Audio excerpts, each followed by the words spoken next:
So what we're going to have to do and add more geometry is where the nose is going to be and where the ears are going to be. All right? This is why a pig's the best one to model, because it has a very distinct feature. Its nose. And so your object can look pretty mediocre, but as soon as you get that nose right, it looks like a pig. Think about this. Think of Peppa Pig, the cartoon. That does not look like a pig.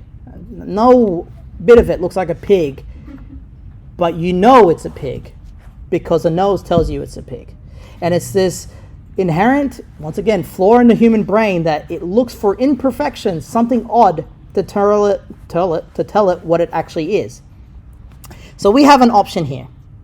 Now, remember that extra sphere that we chucked up there? We can use that, or once again, no point in trying to remodel anything.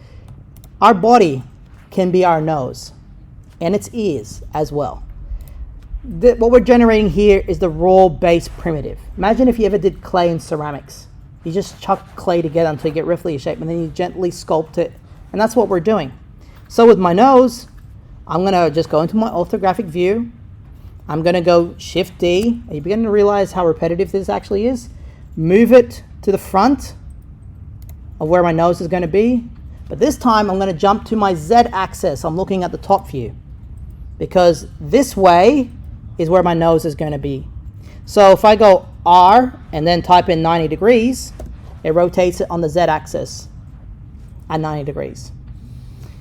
S on the keyboard, you can see how repetitive. Let's just say this is how this works. And I'm just scaling it down. All right? Now here's where things get even better. I can freehand this, but this is really important that you don't freehand the movement. We want it to stay locked on that Y axis because we're going to sculpt this. It's so important that the mirror is correct. So, like before, we hit G, but this time yours may be Y, maybe X. As long as it's moving up and down towards the face, that's so important. All right, I'm going to put it, I don't know, just there. Let's rotate out and have a look at it. That's not looking too shabby. I'm going to jump to my X axis. You can freeform this one because it's moving on that plane. Maybe put it roughly where the center of my piggy's nose is, there, like that. And then I heard someone say scale. Perfect. Scale it down to what you think your nose is. And I mean that, what you think. This is so important that you try to take ownership of this by making it your own. All right, until you get something that kind of looks like that. It's starting to look like a pig. All right. Anyone need any help for this? Yep. Command S. Oopsie.